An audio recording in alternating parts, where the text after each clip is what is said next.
রাজ্যকে আপনার কাছে কি মানে কোনো রাজনৈতিক উস্কানি বলে বলবেন নাকি আসলে ঘটনাগুলো একের পর এক ঘটছে, এটা কিসের আলাপ? না দেখেন, আপনি জাহিদ ভাই যে কথাটা বললো সেটা যদি আমি সাধারণ মানুষ হিসেবে আমরা নেই, যা একটা সভ্য দেশ যদি আমরা দাবি করি, তাহলে তো আপনার এগুলো করা উচিত না, কোনোভাবেই গ্রহণযোগ্য না। আপনি একটা ট্রেনে ইট পাথর মারবেন, কার গায়ে পড়ে কি পড়ে, কিংবা বাসে আগুন লাগিয়ে দিবেন, কিংবা একটা বিল্ডিংয়ে আগুন লাগিয়ে দিতেছেন, ইউ নেভার নো ভিতরে কারা আছে। এটা তো একেবারেই অমানবিক কাজ এবং এটা পৈশাচিক কাজ বলতে পারেন আপনি। কিন্তু আপনি একটা জিনিস মনে রাখতে হবে যে এই ঘটনাগুলো যখনই যেভাবে ঘটুক, সেই অনির্বাচিত সরকারের সময় ঘটুক কিংবা নির্বাচিত সরকারের সময় ঘটুক, রাজনৈতিক ছত্রছায়া ছাড়া দলবিহীন যারা, দলের সাথে সম্পৃক্ত না একেবারে এরকম লোক যারা আছে, তারাই কাজ করে না, তারা কোথাও সংঘবদ্ধ হয়ে যায়ই না। রাজনৈতিক দলই একটা বিষয় যেটা তাদের শক্তি পিছনে, তারা দলবদ্ধ হতে পারে। যেমন ধরেন আপনি একটা বিষয় আনলেন এখানে, যে এই যে নিয়মিত দায়িত্ব পালন করার কথা বলতেছে সরকারকে, পাশাপাশি ভৈরবকে জেলা ঘোষণার দাবি, এই সরকারের নিয়মিত কাজের সাথে এই দাবি কি আদৌ যায়? এই দাবিটা তো যায় না, এই দাবিটা তো যায় না। আমি যদি সরকারকে নিয়মিত কাজের মধ্যে রাখি তাহলে এই দাবিটা যায় না। এখন ধরেন সরকার নিজে কিছু কাজ করতেছে উদ্যোগ নিয়ে, সেটা হয়তো আমি থামাইতে পারলাম না, আমি তর্কের খাতিরে বলছি, কারণ সরকার অনেক শক্তিশালী, সে একটা কাজ করবে, আমি ঠেকাইতে পারবো না। কিন্তু ভৈরবকে জেলা দাবি ঘোষণা করে তো ইটপাটকেল মারা, ট্রেনকে মারা, সেটা আমরা ঠেকাইতে পারি। এটা রাজনৈতিক দল সম্পৃক্ত আছে এখানে, কারণ রাজনৈতিক দলের লোক ছাড়া এখানে কেউ যাবে না, সাধারণ যে দলবিহীন লোক যাবে না, সে যে দলের যাক, সে আপনি যদি বলেন পতিত সরকার আওয়ামী লীগের গেছে, তারাও যেতে পারে, জামাতের গেছে যেতে পারে, কথাটা বুঝেন। তাহলে এই জায়গাটার থেকে একটা পরিবর্তন আসা দরকার আমাদের। বরং গভর্নমেন্ট যদি এই যে নিয়মিত দায়িত্ব পালন করবে, সেইখানে তার সেই আলোচনায় পরে আসি যদি থাকে সেটা সুযোগ, কিন্তু এই দুইটা জিনিস পাশাপাশি যায় না। কোনো ব্যবস্থা নিতে কি আমরা দেখি আসেন এবার 27 ঘন্টা লাগছে বোধহয় এয়ারপোর্টের আগুন নিবাইতে। জি হ্যাঁ, 27 ঘন্টা যদি আগুন নিবাইতে লাগে, ওই কি বলে ফায়ার ফাইটিং সিস্টেম না গেলেও 27 ঘন্টা নিবে যেত, কারণ সব পুড়ে যাওয়ার পর, সব যখন পুড়ে যাবে আর জ্বলবে কি? আপনি 27 ঘন্টা যদি নিপতে লাগে, এটা নিয়ে বিতর্ক আছে, ফায়ার ফাইটিং সিস্টেম যাইতে দেয় নাই, কেউ বাধা দিছে ইত্যাদিতে বিভিন্ন কথা। কিন্তু প্রশ্ন হচ্ছে ওই যে আগুনটা লাগছিল, আপনি যদি কল্পনা করেন চক্ষু বন্ধ করে, আমি আপনাকে যদি দায়িত্ব দিই, ইভেন জাহিদ বেরোজ আমি দায়িত্ব দিই, সে সায়েন্সের ছাত্র, যে আপনি এয়ারপোর্টটা জ্বালাই দেন, পারবে না। কারণ এটা জ্বালাইতে কি লাগে, এটা ভাঙতে কতক্ষণের আগুন লাগবে, কি ভলিউমের আগুন লাগবে, এটা জানতে পারা, এটার উপকরণ সম্পর্কে জানা, এবং সেই ট্রেন লোকে করেছে, সে যেই করুক, ট্রেন লোকে করেছে। এটা কোনো সাধারণ লোক যদি আপনি বলেন XYZ গ্রেপ্তার করেন, এটা গ্রহণযোগ্য হবে না। তো সেই দিক থেকে যদি আপনি বিবেচনায় নেন, তাহলে সরকারের ব্যর্থতা, প্রশাসনিক জটিলতা, তারপরে যারা স্পেশালিস্ট যাদেরকে বলেন বিশেষজ্ঞ এই সমস্ত ক্ষেত্রে, এই সবার আমার কাছে মনে হয় দায় দায়িত্ব নিতে হবে। পাশাপাশি এটা বিশৃঙ্খলতা করার যে দায়টা, সেই দায়টা পড়বে কিন্তু ডাইরেক্ট অথবা ইনডাইরেক্ট রাজনীতিক দল সমর্থিত ব্যক্তিরা মাঠে যায়, সেটা অফিসিয়াল আন্দোলন বলেন, অফিসিয়াল কর্মচারী, তারাও ওই ব্যাকিংয়ে যায়। সুতরাং আমরা যদি মনে করেন এই সরকার ফেব্রুয়ারিতে চলে যাবে নির্বাচন দিয়ে, আজকে পর্যন্ত যে শিডিউল সব যদি ঠিক থাকে, উনি ফেব্রুয়ারিতে নির্বাচন দিয়ে চলে যাচ্ছেন, এটা কালকে ভিন্ন ঘটনা ঘটতে পারে। সেক্ষেত্রে আমার কাছে মনে হয় যে সে যাতে পিসফুলি নির্বাচনটা দিয়ে চলে যেতে পারে, সেই লক্ষ্যে আমার মনে হয় সবার একটা চিন্তা ভাবনা করা উচিত। 1, 2 নম্বর, এইরকম সময় এই ভৈরবকে জেলা বানাইতে হবে, এই দাবি আমার কাছে মনে হয় অবান্তর। এখন যদি সরকার একসেপ্ট করে, তাহলে কি সে তার রুটিন কাজের বাইরে চলে যাবে?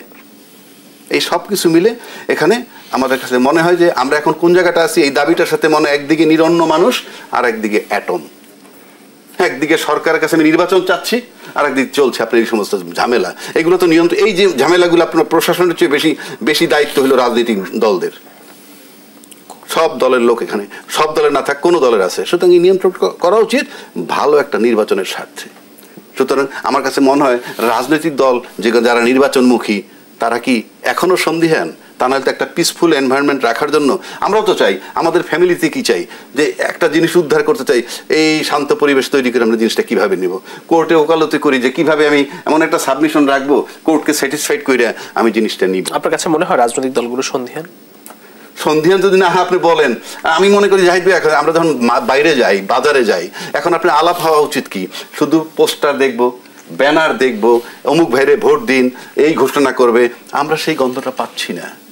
এক, দুই, ওই সেই জুলাই সনদ স্বাক্ষর হওয়ার পরেও আমরা দফায় দফায় দেখতেছি প্রধান উপদেষ্টার সাথে দেখা করতেছে, কি আলাপ হচ্ছে। মানে আমার তো ডিসেম্বরে তফসিল আসবে, এত আলাপের তো কোনো দরকার নাই। গণভোট নিয়ে বিতর্ক থাকার উচিত তো না। এই যে আছে বিতর্ক, এই কারণে আমার কাছে মনে হয় আমরাও কনফিউজড, যারা নির্বাচন করবেন পারে তারাও মনে হয় কনফিউজড, কারণ পরিবেশটা মসৃণ দেখতেছি না। ধন্যবাদ। আমি আবার একটু যেতে চাই ডাক্তার জাহিদুর রহমান, পরিবেশ, নির্বাচনী পরিবেশটা কতটা আসলে মসৃণ আপনার কাছে মনে হয় এবং সেদিকে কতটা এগোচ্ছে? আরেকটি বিষয় হচ্ছে, স্বরাষ্ট্র উপদেষ্টা বলছেন যে নির্বাচনী সংশয় থাকার কারণেই আইনশৃঙ্খলা বাহিনীর প্রশিক্ষণের ব্যবস্থা করছেন, সেই নিরাপত্তাজনিত প্রস্তুতির বিষয়ে কতটুকু এগিয়েছে সরকার বর্তমান প্রেক্ষাপট বিবেচনায়? ফখরুল, আপনি একটা জিনিস দেখেন, ডাকসু নির্বাচন নিয়ে কয় মাস ধরে আলোচনা, টকশো, কলাম লেখা, নিজেদের মধ্যে ডিবেট, মানে অন্তত 1-1.5 মাস ডাকসু নির্বাচন নিয়ে মিডিয়াগুলো পুরো ব্যস্ত ছিল। মানে একটা নির্বাচন, একটা ছাত্র সংসদ নির্বাচন যেখানে 40,000 ভোটার। খেয়াল করি এখন গুরুত্ব কেন ছিল, কারণ আমাদের ব্যাখ্যা যেটা, যে বহু বছর বাংলাদেশে একটা পার্টিসিপেটরি অ্যাকসেপ্টেবল ইলেকশন হয় নাই, একটা ইলেকশন হতে যাচ্ছে, সেটা নিয়ে এই মনোযোগ। এবার ডাকসু নির্বাচনের সাথে যদি আপনি মানে আমাদের ন্যাশনাল ইলেকশনকে তুলনা করেন, কত হাজার বা কত লক্ষ গুণ বেশি গুরুত্বপূর্ণ এটা। কিন্তু সেটা যদি বিবেচনা করেন তাহলে যে রাজ্জাকি ভাই যেটা বললেন, আপনার তখন চারদিকে এই শোরগোল দেখার কথা ছিল। বরং আসলে এই ফিসফাস আছে, যেহেতু মানুষ টকশোতে দেখেন, তাদের ধারণা আমরা হয়তো অনেক খোঁজ খবর রাখি টাকি, ফিসফিস করে যে নির্বাচন হবে তো। এবং এটা শুধুমাত্র যে সাধারণ মানুষ তা না, অনেক ইনফর্মড মানুষও মনে করেন, দলের নিজস্ব আলাপ করে। সো এই সংশয়ের ব্যাপারটা দলগুলোর মধ্যে আছে। এই সংশয়টি কেন আসলে, বা ফিসফাসগুলো কেন? আচ্ছা, ফিসফাসগুলো কেন, আমি আমার টেকটাকে একটু জানাই। আমি মনে করি নির্বাচন হবে, আচ্ছা কেমন মান হবে সেটা নিয়ে অন্য আলোচনা, কিন্তু ফিসফাসটার কারণ হচ্ছে, খেয়াল করবেন, এই যে বললাম না, কথা ছিল সবাই মাঠে নেমে যাবো ইলেকশনে, আমরা গোপনে গোপনে প্রস্তুতি রাখছি প্ল্যান বির মতো। আমি একটা উদাহরণ দিই, জামায়াতে ইসলামী সবচেয়ে বেশি মাঠে কাজ করছে অনেক দিন থেকে তাদের প্রার্থীরা, কিন্তু যখন ওনাকে দেখা যাবে পাবলিকলি উনি দাঁড়াচ্ছেন, লোয়ার হাউসের প্রপোর্শনাল রিপ্রেজেন্টেশন, গণভোট কবে হবে, এগুলো নিয়ে মুভমেন্ট করছেন, এগুলো নিয়ে কথা। জুলাই সনদ একটা হলো, সিগনেচার হলো, এর মধ্যে একটা দল করলো না যে দলটা সবচেয়ে বেশি সংস্কারের আলাপ করেছে, সংস্কারকেই তাদের প্রধান এজেন্ডা করেছে। আবার এটা এখন বাস্তবায়ন নিয়ে, আমি আজকে রিপোর্ট দেখছিলাম যে এটা নিয়েও সিদ্ধান্তে আসতে পারেন নাই, মানে বড় বড় লয়ের পণ্ডিতদেরকে নিয়ে আমাদের ঐক্যমত্য কমিশন বসেছিলেন, কিন্তু শেষ পর্যন্ত সম্ভবত তারা কিছু খুঁজে বের করতে পারেন নাই। আবার এটা লাগবেই, বা কতটুকু লাগবে, কিভাবে লাগবে। তো নির্বাচনে এগিয়ে আসছে, আমরা এখনো যখন নির্বাচন বাদ দিয়ে ওই আলাপগুলোর মধ্যে আছি, মানুষের মধ্যে তখন এই কনফিউশন এই কারণেই আছে। দলগুলো তাদের মতো করে এসব না, এসব আলোচনায় তাকে এনগেজ করতে হচ্ছে। আপনি এখনো দেখবেন দূর থেকে, মুখোমুখি হয়তো না, আলোচনায় বসছেন, দূর থেকে একজনকে মূলত সংস্কার রিলেটেড আলাপ নিয়েই পরস্পরের বিরুদ্ধে কথা বলছেন। তো তাহলে এটা হবে কেন? আর আপনি স্বরাষ্ট্র মন্ত্রণালয়ে যে কথাটা বললেন, পুলিশের আসলে ট্রেনিং মেজর ইস্যু না। পুলিশের ট্রেনিং এর চাইতে পুলিশের ট্রেনিং দেওয়া দরকার আছে নির্বাচনী আইন কানুন শেখানোর জন্য নতুন করে, কিন্তু পুলিশের যে মূল সংকটটা আসলে হয়েছে সেটা ট্রেনিং না, সেটা হচ্ছে তার মনোবল নষ্ট হয়ে গেছে। শেখ হাসিনার সময়ে তারা যা করেছে, এবং বিশেষ করে জুলাই আগস্টে যেভাবে জনগণের বিরুদ্ধে তারা দাঁড়িয়েছিল, সেটা তাদের পরবর্তীতে মনোবলকে এত ধ্বংস করেছে এবং সাধারণ মানুষের পুলিশের প্রতি খুবই নেগেটিভ পারসেপশন তৈরি করেছে। পুলিশের আমরা ভয় পাওয়া উচিত না, কিন্তু আমাদের এই অঞ্চলে মানুষ পুলিশকে কিছুটা ভয় বা অ্যাটলিস্ট সমীহ করতো, সেটা চলে গেছে। এখন ট্রেনিং দিয়ে এটা আসলে ফেরানো যাবে না। এটার জন্য জরুরি হচ্ছে সরকারকে পুলিশের পেছনে থাকতে হবে। এবং রাজ্জাক ভাই একটা ইম্পর্টেন্ট কথা বলেছে, আমি মনে করি এটা অন্যান্য বারের কথা না, এই নির্বাচনের রাজনৈতিক দলগুলোকে কোঅপারেট করতে হবে।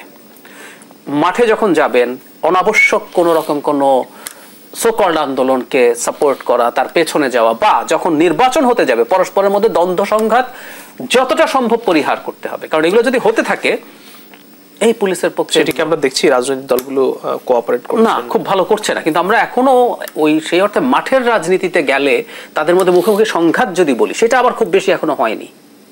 সেটা আসার জায়গা, মানে মুখে বলুক, আমরা তো গণতন্ত্রে চাই প্রত্যেকে টাফ কথা বলুক, কিন্তু এই যে মাঠে গেলে পরস্পরের বিরুদ্ধে জেনুইন সংঘাতে লিপ্ত হয়ে যাওয়া, আমরা খেয়াল করবেন এর মধ্যে কিন্তু খুব অল্প কয়েকটা বিচ্ছিন্ন ঘটনার বাইরে কিছু নেই। তবে নির্বাচন যত এগিয়ে আসতে থাকবে, নির্বাচনের সময় কিন্তু এই পরিস্থিতি, বিশেষ করে তফসিলের পর যখন অফিসিয়াল কাজ শেষ হবে, মনোনয়নপত্র প্রত্যাহারের পর যে 2 সপ্তাহ বা 3 সপ্তাহ সময় দেওয়া হবে ক্যাম্পেইনের জন্য, ওটা হলো সবচেয়ে ক্রুশিয়াল টাইম। তখন সবগুলো দল মাঠে থাকবে, তাদের ক্যাম্পেইন করবে, ওই সময় সংঘাতে আনানোটা সবচেয়ে চ্যালেঞ্জ। ধন্যবাদ জাহিদুর রহমান, আপনার কাছে আবারও আসছি। শাপলা প্রতীক দেবে না বলে সাব জানালো ইসি, এর আগেও তারা বলছে যে শাপলা প্রতীক এনসিপি কে দিবেন। অপরদিকে এনসিপি নেতা সার্জিস আলম বলছেন যে শাপলা প্রতীক নিয়েই তারা নির্বাচনে যাবেন। এই যে মুখোমুখি অবস্থান, নির্বাচনের আর বেশি সময় বাকি নেই, আসলে এই অবস্থানের সমাধানটা কিভাবে হবে? এই যে একটু আগে বলছিলেন না, ওইটার সাথে এটাও যোগ করব আমরা, যে কেন মানুষের মনে হচ্ছে নির্বাচন নাও হতে পারে। এই যে এগুলো যখন হচ্ছে, এখন এটা কেন হচ্ছে, আমার কাছে মনে হয় এটা দুইটা প্রতিষ্ঠান, একটা সাংবিধানিক প্রতিষ্ঠান আর একটা হচ্ছে গুরুত্বপূর্ণ এই মুহূর্তে অন্তত কিছু ফিচারের কারণে, সংখ্যা অনেক বড় না হলেও রাজনৈতিক দল। এই দুটো দলের এখন এক ধরনের শক্তি প্রদর্শনের জায়গায় পরিণত হয়েছে। কেন শক্তি প্রদর্শন কেন করছে আমরা খেয়াল করব, এনসিপি তার প্রতিষ্ঠার পর থেকে খুব অল্প দিন যেতে না যেতে নির্বাচন কমিশনের সাথে তাদের দ্বন্দ্ব শুরু হয়েছে। প্রথম দ্বন্দ্ব ছিল খুব স্বাভাবিক, অবাক লাগবে আপনার কাছে, যে দর্শকদের কাছে, আপনি জানেন এগুলো। ইশরাক হোসেনকে নির্বাচন কমিশন বলেছে যে সে মেয়র হয়েছে, তো ইশরাক হোসেন আন্দোলন করছে এটার বিরুদ্ধে, কারণ তাকে মেয়র হতে দিচ্ছিল না মন্ত্রণালয়ের মন্ত্রীকে আসিফ মাহমুদ সজীব ভুঁইয়া। তো ইশরাক হোসেন নগর ভবনে বা বিভিন্ন জায়গায় আন্দোলন, এই আন্দোলন ঠিক না বেঠিক ইজ এ ডিফারেন্ট ডিবেট। কিন্তু এনসিপি খুব সহজে আসিফ মাহমুদের পক্ষে দাঁড়িয়ে গেল। তারা রীতিমতো নির্বাচন কমিশন ঘেরাও টেরাও করেছিল এবং বলতে শুরু করলেন এই নির্বাচন কমিশনের অধীনে নির্বাচন হবে না। তারা কিন্তু এটা করলো। কারণ কি? কারণ তারা আসিফ মাহমুদের সাথে সমস্যা হয়েছে। আমরা বুঝতে পারি এনসিপির সাথে যে আমরা এই ছাত্র উপদেষ্টাদেরকে অ্যালাইন করি, এটার কারণ আছে।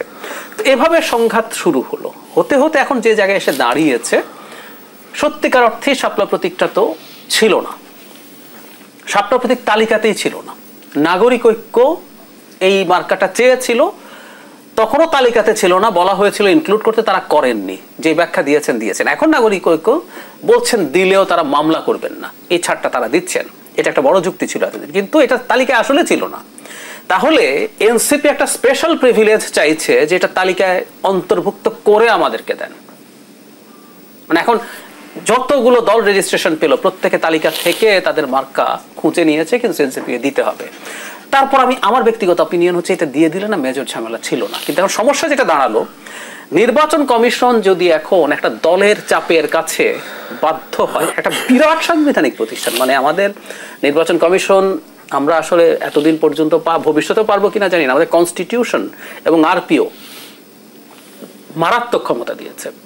এখন যদি তারা শেষ পর্যন্ত চাপে বাধ্য হয়, কোনো দল প্রশ্ন করতে পারে যে একটা নতুন এইটুকু একটা দল যে এখনো রেজিস্ট্রেশন শেষ হয়নি, তার চাপে তুমি ভেঙে পড়ো, তাহলে তুমি নির্বাচন কিভাবে করবা? তো এটা নির্বাচন কমিশনও যে শক্ত আছে, শক্তিশালী আছে, তার যে অথরিটি আছে, সেটা দেখানোর তার প্রয়োজন বা তাগিদ বোধ করছেন সম্ভবত তারা। আর সংঘাত কিন্তু আগে থেকে হয়েছে, তারা শুরু থেকে নির্বাচন কমিশনকে নানাভাবে আক্রমণ করেছেন। আবার এনসিপি চাইছে, প্রথম কথা হচ্ছে শাপলা প্রতীকটা মানুষের কাছে খুব সহজে পৌঁছবে, এটা ফ্যাক্ট।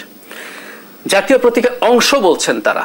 আমি যে কেউকে চ্যালেঞ্জ করতে পারি, আপনি যদি জিজ্ঞেস করেন জাতীয় প্রতীকে কি আছে, মানুষ শাপলাই মনে রাখতে পারবে, আর কিছু মনে রাখতে পারে না। ওটার সাথে ধানের রিয়া আছে, পাটের পাতা আছে, স্টার আছে, ওটা আসলে মানুষ বলতে পারে না। একটা মানুষ যতবার কয়েন নেয়, ততবার সে কয়েন ছোটবেলা থেকে যতবার দেখে, সে কিন্তু জাতীয় প্রতীক দেখে। তো শাপলা মার্কা হিসেবে খুবই সহজে কমিউনিকেট করতে পারবে, এটা ঠিক আছে। কিন্তু তারা আসলে একটা বিজয় নিয়ে যেতে চান, যে আমরা নির্বাচন কমিশনকে শেষ পর্যন্ত আমাদের দাবি মানিয়ে তারপর আমরা নির্বাচনে গেছি। নির্বাচনের আগে এই বিজয়গুলো আসলে জনগণকে কানেক্ট করতে সাহায্য করবে। মানে এই পরিস্থিতির উত্তরণটা আসলে কিভাবে হবে? আমি ওই যে দিনের শেষে তাই, যখন কোনো পক্ষই থাকবেন না তাদের অবস্থা, এখন এনসিপি এটা ছাড়া নির্বাচনে যাব না, এই জায়গায় যদি খুবই স্ট্রংলি থেকে যান, তাহলে হয়তো নির্বাচন কমিশন এই জায়গা থেকে সরে আসতে পারেন। জি, আমি এই বিষয়টি নিয়ে অ্যাডভোকেট আবু হেনা রাজ্জাককে আপনার কাছেও প্রশ্ন রাখতে চাই, যে আসলে যে এনসিপি এবং ইসির যে মুখোমুখি অবস্থান একটি প্রতীক নিয়ে, এইটা আসলে নিরসন হবে কবে? আচ্ছা, প্রথম প্রতিক্রিয়াটা বলি, তারপরে একটু ইলাবোরেটলি জাহিদ ভাইয়ের সাথে কোঅপারেট করতে চেষ্টা করব, আর যদি ভিন্ন মত থাকে সেটাও। আমি যেমন শাপলা ফুল, আমরা তো চাই কি যে সুরাহাটা কইরা সামনে আগাইতে, এটা তো একটা প্রবলেম। এটা একটা প্রবলেম কি, শাপলা না দিলে নির্বাচন করব না কিংবা করতে দিব না, এমন কথাও আসছে। শাপলা প্রতীক ইয়েতে নাই, মানে যে এগুলো আছে তার ভিতরে নাই। এখন আপনি যদি স্বাভাবিক, আমি কিন্তু এটা কোনো পক্ষপাতিত্ব করে, যদি নির্বাচন কমিশন মনে করে with the consent of chief advisor even, ঠিক আছে, এটা ইনক্লুড করে দিয়ে দাও। হয় কি, আপনি যদি ভালোভাবে চিন্তা করেন তেমন কিন্তু কিছু না। এখন প্রশ্ন হচ্ছে, এরা যে আবার রিজিড থাকে যে আমাকে না দিলে আমি করব না, তাহলে কি কোনো আন্ডারস্ট্যান্ডিং আছে? আমি যদি জটিলতা কমাইতে চাই, জটিলতা কমানোর জন্য ইসি যদি ছাড় দেয় কিছু আসে যায় না, আমি কথার কথা বলছি। আর যদি আপনি নির্বাচনের নিয়ম কানুনে আসেন, তাইলে এই শাপলা চাওয়াটা একান্তই বেআইনি। সেটা হইল এই যে নির্বাচন কমিশন যে প্রতীকগুলো দিবে তার ভিতর থেকে তোমাকে নিতে হবে, বাধ্যতামূলক। কেন? আপনি আমাকে হিসাব করে তো আইন বানাবেন না। আপনি যদি, যেমন ধরেন বিএনপি থেকে বলা হয়েছে যে তাদের যারা জোটের থেকে যাদেরকে নমিনেশন দিবে তারা তাদের প্রতীকে নির্বাচন করবে, সেখানে ইসি বলতেছে কি যে না, যার যার দলীয় প্রতীকে নির্বাচন করবে, এই তো কথাটা। আচ্ছা, এখন এখানে মাইটটা কি, দলীয় প্রতীকে কাভার হবে না, মানুষ মার্কা বেসড, সুতরাং মার্কা না দিলে কাজ হবে না। এখন প্রশ্ন আমার সেখানে না, তারা যে দাবিটা করতেছে এদের দাবি, এটাও তো এক ধরনের দাবি নিয়মের বাইরে। শাপলা চাইতেছে, এটাও নিয়মের বাইরে। প্রশ্ন হচ্ছেই, আপনি যদি ফিফার দিকে তাকান, আইসিসির দিকে তাকান, অলিম্পিকের দিকে তাকান, তারা কি প্লেয়ার কি চায় তার উপরে আইন বানাবে, নাকি তারা তাদের নিয়ম করবে, সেই নিয়মের ভিতরে এসে খেলবে? সুতরাং আপনি নির্বাচন কমিশন যে বিধান দিবে, যে নিয়ম দিবে, সেই নিয়মের ভিতরে এসে তুমি খেলবা। তুমি আমার কাছে চিঠি করে ডিমান্ড করতে পারেন? অফকোর্স নট, কোনো ওয়েই নাই। কারণ আমি নিয়ম বানাই দিব, সেই নিয়মে তুমি খেলবা, তোমার ইচ্ছায় আমার নিয়ম হবে, এটা তো হতে পারে না। সুতরাং এখানে আপনি দুইজনই আমি ইয়ে করতে পারি, যারা বলছে যে আমার দলীয় প্রতীকে আমার জোট লোকে করবে। একটু ডিফারেন্স আছে, আর জায়গায় আমি একটু ছোট্ট কিছু অ্যাড করে দেই। বিএনপি যে দাবি এখন করছে, এখানে একটু ডিফারেন্সটা হলো এই কারণে, এটা কিন্তু আরপিও সংশোধন করে এবারে নিয়ম করা হলো। ঠিক আছে, এর আগে কিন্তু ওটাই ছিল, মার্কা নিতে পারতো। এমনকি আওয়ামী লীগের নৌকা নিয়ে রাশেদ খান মেনন, হাসানুল হক ইনুর মতো মানুষ তো নির্বাচন করেছে, এটা আগে ছিল। ঠিক আছে, এটা নিয়মে পড়ে না। উনি যেটা বলছেন এবার করছি, যেমন ধরেন অন্তর্বর্তীকালীন সরকার, তাকে এখন বলা হচ্ছে 3 মাস 3.5 মাস পরে চলে যাবে। এখন বলা হচ্ছে যে ওনার যাতে তত্ত্বাবধায়ক সরকার আদলে হয়, মানে আদলে থাকবেন এবং সেই মোতাবেক একটা নির্বাচন করে দিবেন। আপনি তত্ত্বাবধায়ক সরকার যে বিষয়টা আর অন্তর্বর্তীকালীন সরকার যে বিষয়টা সম্পূর্ণ আলাদা। অন্তর্বর্তীকালীন সরকারটা হইল একটা সরকার চলে গেছে, আরেকটা সরকার আসবে, এর মাঝখানের সময়টা যতক্ষণ আছে, সে 2 দিন হোক আর 2 বছর হোক, সে পূর্ণাঙ্গ সরকার। আর তত্ত্বাবধায়ক সরকার মানে পার্টিকুলার কি, তুমি নির্বাচনটাকে তদারকি করে চলে যাবা। সুতরাং এই যে দাবিগুলো, এই দাবিগুলো কোনো বিধানে পড়ে না। তো একইভাবে গ্রামার যদি ধরেন, আপনি এনসিপি গ্রামারের বাইরে আছে, এই যারা বলতেছে যে আমার শরিক দল যারা থাকবে তাদেরকে আমার মার্কা, আমার দলের মার্কায় ভোট দিয়ে দিবে, এটা মানে রেজাল্টটা কি দাঁড়ায়? রেজাল্টটা হইল দেশবাসী দেখবে, কারণ অফিসিয়ালি কিন্তু আপনি কাগজে কলম তখন কিন্তু যে দলের প্রতীক পাবেন সেই দলের লোক আপনি হচ্ছেন, কিন্তু ভিতরে অন্য খাবার। এই যে জিনিসটা, এটা তো ঠিক হচ্ছে না। গণতন্ত্রে তো আপনি এটা চলবে না। আমি এটা কোনো বড় দোষের গুণের ধরছি না, আমাদের স্বচ্ছতা দরকার ইন অল রেসপেক্ট। আমার দরকারটা কি, তাকে আনতে হবে। আনতে হবে কেন তাকে? আর আনতে হইলে ওই ব্যানারে আসতে অসুবিধাটা কোথায়? সুতরাং আমরা কিন্তু গ্রামাটিক্যাল মিস্টেক যেটা আমরা সবাই কিন্তু করতেছি। সুতরাং এখানে শুধু একতরফা একজনের দোষ দিয়ে আমাদের কোনো লাভ নাই। বড় দল বলেন, ছোট দল বলেন। আর এই যে এনসিপির কথা বলতেছেন, কোনো সন্দেহ নাই তারা ভোটের রাজনীতিতে দুর্বল, তারা রাজনৈতিক দলের প্রভাব হিসাবে রাজনৈতিক দল হিসাবে, কিন্তু মাঠের যে শক্তি প্রদর্শনের ব্যাপারে যদি আসে, আমার কাছে মনে হয় না খুব দুর্বল। কেন না, এই সরকার যে বলছে ছাত্র তার নিয়োগকর্তা, আজ পর্যন্ত কিন্তু আমরা সেই ছাত্রের সংজ্ঞাটা পাই নাই, যেটার ভিতরে কি কি ইনক্লুড করছে। শুধুমাত্র এই কয়টা ছাত্র তারা নিয়োগ দিয়ে রাখলো, এবং সেখানে যে অবস্থা আমরা দেখতেছি 14 মাস চলে আসছে, এই শুধু এই কয়টা ছাত্রের উপরে ভরসা করে আমার কাছে মনে হয় অন্য কিছু। এই ছাত্রের সংজ্ঞাটা কিন্তু, মানে এই ছাত্র বলতে কি কি ইনক্লুড করা হয়েছে আমরা কিন্তু আজও পর্যন্ত জানি না। এবং আপনি দেখেন ঘুরে ফিরে, এই যে সরকার পতিত সরকার যে হইল, সে ফুল টাইম তার সোশ্যাল মিডিয়ায় তার দলের লোকজন যা করতেছে সব কিন্তু এনসিপির বিরুদ্ধে। কিন্তু আপনি অন্য বড় যে দলগুলো আছে, যারা নির্বাচন করলে ক্ষমতায় যাবে আর অন্য দল 10টা সিট নিয়ে গেল বিরোধী দলে যাবে, আপনি সোশ্যাল মিডিয়া খুলে দেখেন যে সেই পতিত সরকারের পক্ষ থেকে এদের বিরুদ্ধে কিন্তু আমরা তেমন কিছু দেখি না। সুতরাং বহু কিছু কোশ্চেন মার্ক, যেটা আমার কাছে খুবই বেদনাদায়ক। আরেকটা কথা বলে দিই, নির্বাচনটা নিয়ে যেটা জাহিদ ভাই বললো, আমিও সন্দিহান। কেন? এই যে জাহিদ ভাই বলল পুলিশের মনোবল নষ্ট, হোয়াটএভার দ্য রিজন ইজ, পুলিশের মনোবল নষ্ট হয়েছে। এক হইল পুলিশ এক সময় ছিল সুপার হিরো, আজকে তারা সুপার হিরো ফর্মে নাই, যত কথাই বলি। আবার উল্টা দিকে আসেন, আর্মি আসে মাঠে ম্যাজিস্ট্রেসি পাওয়ার নিয়ে। সেই হিসেবে আর্মির যে পারফরমেন্সটা আমাদের পাওয়া উচিত ছিল, ইনফ্যাক্ট আমরা পাই নাই। আমার কাগজে কলমে যাই বুঝান, উনিও বুঝবে যে এটা আমরা মাঠে চলি ফিরে আমরা বুঝি। তো এখন যদি বাস্তবিক একটা অর্থে আসেন, যদি কোনো কারণে তারা নির্বাচনের দিন তাদের চুপচাপ বসে থাকে, কল্পনা, হাইপোথিসিস, সেনাবাহিনী চুপচাপ বসে থাকলো, you see what will be the situation. আপনি নিশ্চিত থাকেন এই আজকের যে ছাত্র যাদের কথা বলা হচ্ছে নিয়োগকর্তা, তারা কিন্তু মাঠে প্রচন্ড শক্তিশালী থাকবে।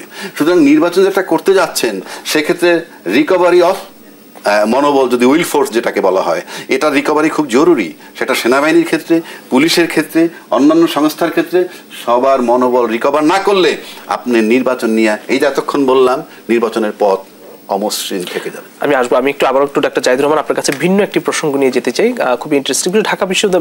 ঢাকা বিশ্ববিদ্যালয়ে আমরা লক্ষ্য করলাম যে হকারদের সরিয়ে দেওয়া হচ্ছে, এটাকে আসলে আপনি কিভাবে দেখেন? নানা মিশ্র প্রতিক্রিয়া রয়েছে এটি নিয়ে। খুবই জরুরি। এর মধ্যে একটা জিনিস একটু অ্যাড্রেস করতে চাই। বিএনপি যে বলেছে কেয়ারটেকারের দায়িত্ব বা ভূমিকা নিতে, এটা আসলে ভুল কিছু বলেনি। ভুল কেন বলেনি? মানে ইন্টারিম সরকার এটা ঠিক আছে, কিন্তু গণতান্ত্রিক দেশগুলো, যে ধরুন ভারতে তো ওদের কোনো কেয়ারটেকার সরকার নেই। ওদের যে সরকার নির্বাচিত সেই ক্ষমতায় থাকে, নির্বাচন কমিশন নির্বাচন করে। কিন্তু যখন নির্বাচন ঘনিয়ে আসে ফর 3 or 4 months, ওদের এটা যে সরকারটা আছে সেটা এই কেয়ারটেকারের মতো রোল। কেয়ারটেকার বলতে যেটা বোঝায় সেটা হচ্ছে সরকার কোনো পলিসি ডিসিশন নেবে না। ভারতের সরকার কোনো পলিসি ডিসিশন নেয় না, কোনো প্রকল্প নতুন করে উদ্বোধন করে না, কোনো প্রকল্প শেষ হয়েছে সেটা আরও উদ্বোধন করতে পারবে না। আমি একটা জিনিস যোগ করি, ভারতের নির্বাচন কমিশনের বিরুদ্ধে 2014-তেও অভিযোগ হয়েছে, বিশেষ করে 19-এর নির্বাচনের আগে এই অভিযোগ হয়েছে নরেন্দ্র মোদী একটা প্রকল্প সে উদ্বোধন করবে, এই জন্য সম্ভবত যে তাদের তফসিলও পিছিয়ে দিয়েছে, এই অভিযোগ করা হয়েছে। তার মানে হচ্ছে ওই সরকারগুলো, ওই একই সরকার থাকে, সেই সরকার সাইজ একটু ছোট হয়, সে রুটিন কাজ করে, সে নির্বাচনকে ফোকাস করে। সো এটা নিয়ম, এটা ট্রেন্ড আছে। সো আমাদের এই ইন্টারিমকে সে কেয়ারটেকারের মোড নিতে বলায় প্রবলেম কিছু নাই। ঢাকা ইউনিভার্সিটির কথা যদি বলি, মানে খুবই মর্মান্তিক কতগুলো ঘটনা ঘটছে, কিন্তু ভিডিও ছড়িয়ে পড়ছে। ধরুন একজন বৃদ্ধ মানুষ, উনি বাদাম ভেজে বিক্রি করছেন ওখানে, ডাকসুর একজন সদস্য, সাথে আরও লোকজন আছেন, এবং এখন তো প্রচুর মোবাইল নিয়ে আমাদের ইন্ডিপেন্ডেন্ট জার্নালিস্টরা আছেন, সিটিজেন জার্নালিস্টরা আছেন। এবং শুধু সেটা না, পেটানো হচ্ছে, তারা গিয়ে বিভিন্ন জায়গায় হামলা করছেন, তুলে দিচ্ছেন ওকে, রাতের বেলা গভীর রাতে তারা ঘুরে ঘুরে লোকজনকে ধরছেন, কি আছে দেখাও করছেন। প্রথম প্রশ্নটা হচ্ছে, উনি এক্সিকিউটিভ ম্যাজিস্ট্রেটরা যখন মোবাইল কোর্ট পরিচালনা করে, এটার ঘোর বিরোধী। আমি একাধিক কলাম লিখেছি এটার বিরুদ্ধে, সমানে কথা বলেছি। এটা কিন্তু আইন সিদ্ধ। বেশ কিছু আইন যেগুলোতে ফৌজদারি অপরাধ আছে, সবগুলোতেই বাংলাদেশ সরকার হাসিনার সময়ও এগুলোতে মোবাইল কোর্টকে ইনক্লুড করেছে। সব প্রবলেমটা কোথায়? এটা এক্সক্লুসিভলি আমাদের আর্টিকেল 22 অফ কনস্টিটিউশন, যেখানে বিচার বিভাগকে পৃথক করার কথা বলা হয়েছে, এবং আমাদের মাজহারুল হাসান মামলার রায় আছে 1999-এ। So it's unconstitutional. এই জন্য আমি বলেছি এভাবে, ওই যে রোকনুদ্দৌলা ছিলেন এক সময়, পরে সারওয়ার আলম ছিলেন, মানুষ খুব পছন্দ করে, তারা গিয়ে ওকে ধরে এই জরিমানা করে, মানুষ মনে করে খুবই ওরা হিরো হয়ে গেলেন। আমরা তার মোবাইল কোর্ট পছন্দ করি না, যেটা লিগাল। আমি আবারও বলছি, আপনি এক্সিকিউটিভ, আপনার বিচার করার ক্ষমতা নাই। আমাদের দেশ যদি গোল্লায়ও যায়, এক্সিকিউটিভ বিচার করবে না। এটা হলো ফান্ডামেন্টাল অফ এ স্টেট, একটা গণতান্ত্রিক স্টেটের বেসিক এটা। সেটাই আমরা সমর্থন করি না। উনি কি ক্ষমতা বলে এই কাজগুলো করছেন? একজন সম্পাদকের একটা মন্তব্য ফেসবুকে, সেটা আবার ছড়িয়ে পড়েছে, ওনারা ছাত্রদের ভোটের বলে নাকি এই ক্ষমতা অর্জন করেছেন। মানে আমি খুব দুঃখিত যে ঢাকা ইউনিভার্সিটিতে কারা পড়ছেন এবং কারা এখন নির্বাচিত হচ্ছেন। এখানে যদি সমস্যা, কাগজে কলমে ধরে নিলাম, আমি পরে আরেকটু বলবো, যদি সমস্যা থাকে তাদের কাজ হচ্ছে এগুলো নিয়ে ভার্সিটির প্রশাসনের সাথে বসা, প্রশাসন তার জায়গায় যার দায়িত্ব আছে, প্রয়োজনে এখানে পুলিশি অ্যাকশন হতে পারে যদি তারা প্রয়োজন মনে করেন। সবকিছু এই আইনের ফ্রেমওয়ার্কের মধ্যে দিয়ে হবে, তার কোনো রকম কোনো ক্ষমতা এখানে নাই, ফুল স্টপ। নাম্বার 2, ওই এলাকায় মাদক নিয়ে কঠোর হওয়া দরকার আছে। প্রশাসনের উচিত সেটা নিয়ে সতর্ক হওয়া। কিন্তু ধরুন ভ্রাম্যমান বিভিন্ন হকার ব্যবসা করেন, তো সারা দেশে সারা ঢাকায় সব জায়গায় ভ্রাম্যমান থাকবে, ঢাকা ভার্সিটিতে থাকবে না কেন? এটা একটা পাবলিক ইউনিভার্সিটি, কারো পৈতৃক সম্পত্তি না। কিন্তু আমাদের প্রত্যেকে, এটা যে বাদাম বিক্রি করেন যে ভদ্রলোক, তাকে যে তুলে দিলেন, তারও ভ্যাটের টাকা আছে। অত্যন্ত তুচ্ছ জিনিস কেনার সময় তারা ভ্যাট দেন, সেই টাকাও এখানে আসছে। তো ওখানে কেন এটা তুলে দিতে হবে? বাংলাদেশের কোনো জায়গা থেকে বিকল্প ব্যবস্থা না করে কোনো এই ধরনের ব্যবসায়ী পেটে লাথি মারার কথা বলি, পেটে লাথি মারা আমি কোনোভাবে, এমনকি ভার্সিটি কর্তৃপক্ষ যদি সেই স্টেপ নিতে যায় সেটার বিরুদ্ধে দাঁড়াবো। সেই জায়গায় তারা যা করছেন এটা এখন না, তারা হলেও এই কাজ করেছিলেন, ওটা ধরছেন সেটা ধরছেন, খাবার এই প্রবলেম আছে ওইটা না কেন জরিমানা করছেন। খুবই দুঃখজনক। আমাদের সর্বোচ্চ বিদ্যাপীঠের ছাত্রদের যদি বেসিক আন্ডারস্ট্যান্ডিং না থাকে, দ্যাটস ফ্রাস্ট্রেটিং। হাততালি কেউ দেন হয়তো, এটা কিন্তু একটা মেজর সংকট, আমাদের বুঝতে হবে। ধন্যবাদ। আমি একটু বিরতি থেকে ফিরে আলোচনা আবারও ফিরতে যে পিআর ইস্যুতে জামাত সহ কয়েকটি দল এখনো কিন্তু মাঠে দাবি আদায় বিক্ষোভ করছে, মিছিল করছে। অন্যদিকে নির্বাচনের যে ঘোষণা সেটিও কিন্তু খুব ঘনিয়ে আসছে। এই পিআর এর দাবিটা আসলে কতটা আপনার কাছে যৌক্তিক মনে হয় এই সময়টাতে এসে? এটা তাদের কৌশল, এটা যৌক্তিক অযৌক্তিক মানে ওনারা চাইছেন এটা আমি মনে করি না। ওনারা এটা মিন করছেন হলে ভালো, কিন্তু ওনাদের তো ধরুন আমরা একটা জিনিস যখন পরিবারেও বাবার কাছে এটা চাইতে যাই, ওটা আমরা জানি এটা চাইছি কিন্তু এটা পাবো না, তার চেয়ে একটু কম কিছু যদি নিয়ে আসা যায়, তো সেই ধরনের ব্যাপার তারাও নিজেরাও এটা মনে করেন না যে তারা পাবেন। এটা ফ্যাক্ট, লোয়ার হাউসে যদি পিআর হয় তাদের সিট বেশি হবে, কিন্তু এটার প্রবলেম নিয়ে আমরা প্রচুর আলাপ আলোচনা করেছি, ওটা নিয়ে আর কথা বলতে চাই না আজ। কিন্তু তারা সম্ভবত এটাকে দিয়ে প্রাসঙ্গিক থাকতে চাইছেন, তারা চাপ রাখতে চাইছেন বিএনপির ওপরে, যদি বিএনপি অন্তত আপার হাউসে পিআরটা মেনে নেয়। খেয়াল করবেন এই নির্বাচন কিভাবে হয় এটা কিন্তু তারা বুঝে গেছেন। সেটা হলো তাদের বিভিন্ন কনস্টিটিউয়েন্সিতে তাদের প্রার্থীরা সবচেয়ে আগে থেকে এখন ঘরে ঘরে, মানে বহু জায়গায় তাদের সব ঘর কভার করা হয়ে গেছে। আমি একজন ক্যান্ডিডেট জামাতের টকশোতে এসছেন, তাকে জিজ্ঞেস করছিলাম যে তাদের ক্যাম্পেইনটা কি, এবং আমি পরে কিছু খোঁজও নিলাম আরও। তাদের ক্যাম্পেইনটা কি এরকম যে তারা পিআর বোঝাচ্ছেন, ঠিক আছে নির্বাচন পিআরও হতে পারে, এটাও হতে পারে, এটা হলে এটা, ওটা হলে সেটা, এরকম কিছু কিনা? না, তারা মূলত একেবারেই প্রায় পুরো সময় ফার্স্ট পাস দ্য পোস্টে যেটা হয়, পিআরে তো আপনি একটা কনস্টিটিউয়েন্সির প্রার্থী এরকম না, আপনি তখন সেখানে শুধু মার্কাকে ক্যাম্পেইন করবেন না, তারা ব্যক্তিকেই আসলে সেল করার চেষ্টা করছেন। দল তো বটেই, সাথে আমি, কারণ আমাদের ফার্স্ট পাস দ্য পোস্টে আমরা দলের সাথে সাথে একজন ব্যক্তিকেও নির্বাচিত করি। সো তারা কিন্তু মূলত এই কাজটা করে যাচ্ছেন। সেই কারণে আমি মনে করি নির্বাচন ওদিকেই যাবে, তারা এই দাবি থেকে আস্তে আস্তে সরে যাবেন। এই দাবিটা আস্তে, এখনই দেখবেন কিছুদিন আগে আমার মনে হয় ইসলামী আন্দোলনের আমির এরকম বলেছেন যে তারা এটা চেয়েছেন, এটা ভালো হবে মনে করছেন, যে শক্ত অবস্থান ছিল সেটা থেকে আস্তে আস্তে সরে আসছেন, সরে আসবেন। তারা তাদের রাজনীতি, মাঠে একটু রাজনীতি রাখতে হয়, তাতে সবাইকে একত্রে রাখা যায়। তারা সম্ভবত নভেম্বরে গণভোট, এরপর ওটাকে সিরিয়াসলি ধরে রাখবেন। কিন্তু সবকিছুই আসলে মূলত নির্বাচনের আগে নিজের শক্তি প্রদর্শন, নির্বাচনের আগে আমি আমার মতো করে সব করতে পারছি, এটা জনগণকে দেখাতে চাও, এর বেশি কিছু না। ধন্যবাদ অ্যাডভোকেট আবু হেনা রাজ্জাককে। আপনাকে শেষ করতে চাই, আপনিও কি জনাব ডক্টর জাহিদুর রহমানের সঙ্গে একমত কিনা পিআর ইস্যু? সেটা আমি বলছি, পিআর ইস্যু আমি বলছি একটু। তার আগে জাহিদ ভাইয়ের সাথে বিনয়ের সাথে একটু কথা বলি। এই যে কথাটা বলা হয়েছিল যে অন্তর্বর্তী সরকার যাকে নাকি ইয়ের আদলে চলতে বলাটা, এটা কোনোদিন সম্ভব না একে দিয়া। কেন সম্ভব না? আপনি তো জব্বারকে কুদ্দুস নাম বানিয়ে ফেললেই উনি কুদ্দুস হয়ে যাবেন না। এভিডেভিট করে ধর্মান্তরিত হইলে সে কিন্তু ওই ধর্মটা অ্যাকসেপ্ট করে কিনা সন্দেহ আছে। ওইগুলো প্রয়োজনে করে কথার ডকুমেন্টারি যে আমি এই ধর্মান্তরিত হইলাম, আমার ভিতরে কি। আপনি 14 মাস পরাই সেইটা কথা বললে এটা আপনি এখানে পাবেন না, এবং কোনো অধিকারও নাই। অন্তর্বর্তীকালীন সরকার একটা পূর্ণাঙ্গ সরকার, হট এভার দ্য ডিসিশন তিনি নিতে পারবেন। 2 নম্বর আসেন একটা কথা বলি, যেমন ওই ইউনিভার্সিটি ক্যাম্পাসের কথা বলছে। ইউনিভার্সিটি ক্যাম্পাসে দীর্ঘদিন পরে এই কাজ এই প্রথম হইল। বাংলাদেশের কোথাও এইরকম যে স্থাপনাগুলা ফ্রি অফ কস্ট বসে নাই। এটার নেপথ্যে থাকে চাঁদা, এটার নেপথ্যে থাকে আয় যেই করুক সেখানে আমি যাচ্ছি না। এটাকে স্মরণের মানে কিন্তু আয়ের উৎস বন্ধ হচ্ছে, এবং এই আয়টা কিন্তু ক্ষমতাধর যারা ক্ষমতায় থাকে তারাই নেয়, সেটা তারা বিসর্জন দিচ্ছে। পাশাপাশি মাদকের কথা আসছে, এটা যদি এখান থেকে উচ্ছেদ করা হয় মাদকও থাকবে না। কিন্তু আপনি চাঁদা বন্ধ না করে একটি হকার কিন্তু আয় করছেন তার জীবিকা। আমি ওইখানে যাচ্ছি না। হকার আয় করছে, হকার তো ফ্রি অফ কস্ট না। হকারকে জিজ্ঞেস করেন, সে চাঁদা দিয়েই চলছে। চাঁদা বন্ধ করেন, ঠিক আছে, চাঁদা বন্ধ করবে কে? আপনি তো এখানে মাদকের বিষয় আসতেছে 1। 2 নম্বর অবৈধ স্থাপনা সব আপনি শান্তিপূর্ণভাবে করেন, সেটা ঠিক আছে। আর লাস্টলি, যেহেতু সময় নাই বলে দিচ্ছি, পিয়ার পদ্ধতির যে কথাটা বলছে যে জামাত একটা বার্গেনিং চাপের জন্য, আমি জাহিদ বেটি ধরে নিলাম চাপের জন্য, আর এটাও এডমিটেড যে পিয়ার পদ্ধতি দিলে জামাত সিট পাবে বেশি, এবং কেউ তার দলের স্বার্থে এগুলা বলে, রাষ্ট্রের স্বার্থ কিনা সেটা পরের প্রশ্ন। কিন্তু জামাত যদি এই পিয়ার পদ্ধতির দাবি থেকে সরে যায়, সরে গিয়ে যদি আসন ভাগাভাগি করে, জাহিদ ভাই যেটা বললো, আমিও যদি সেটা দেখি, আমি নিশ্চিত করে বলতে পারি জামাত রাজনৈতিকভাবে এই দেশবাসীর কাছে ক্ষতিগ্রস্ত হবে। কারণ এটা ওপেন আমরা বলতেছি যে you are doing this things for bargaining, এবং আলটিমেটলি যদি সে করে তাইলে সে রাজনৈতিকভাবে ক্ষতিগ্রস্ত হবে। এটা গেল একটা। 2 নম্বর, পিয়ার পদ্ধতি বাংলাদেশের জন্য গ্রহণযোগ্য না, এই কথাটা এ পর্যন্ত কোনো দল বলেনি। জামাত বলেনি যে পিয়ার পদ্ধতি এই কারণে দেশের জন্য ভালো। আর যারা পিয়ার পদ্ধতি চায় না তারাও কিন্তু সিনা উঁচু করে বলতে পারে নাই যে পিয়ার পদ্ধতি এই দেশ এবং জনগণের জন্য এইভাবে ক্ষতিকর। এটা তো টক শো বা বিভিন্ন কিছু আর আসছে, সেটা ক্ষতিকর হলো কারা? সরকার ক্ষতিকর হয়, সরকার দুর্বল হয়, সরকার সরে যায়।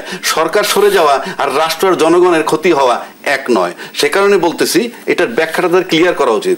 সর্বোপরি কেউ মানতে পারে না মানতে পারে, আপনি পিয়ারের পক্ষে, আমি পিয়ারের পক্ষ বিপক্ষে কিন্তু বলছি না, আমি বলছি ব্যাখ্যা দিচ্ছি। আর তৃতীয় কথা, চূড়ান্ত করে বলে দিচ্ছি, পিয়ার পদ্ধতি নির্বাচন যদি বাংলাদেশে হয়, হবে কি হবে না আমার জানা নাই, বা আমি এটা নিয়ে আমার লড়াই করার কোনো শখ নাই। বাট আমি নিশ্চিত করে বলতে পারি বাংলাদেশে কোনোদিন স্বৈরাচার পয়দা হবে না যদি পিয়ারে নির্বাচন হয়। আপনিও পিয়ার চাচ্ছেন? আমি পিয়ার চাচ্ছি কি, আমি তো ব্যাখ্যা দিচ্ছি। 2 নম্বর আসেন, স্বৈরাচার পয়দা হবে না।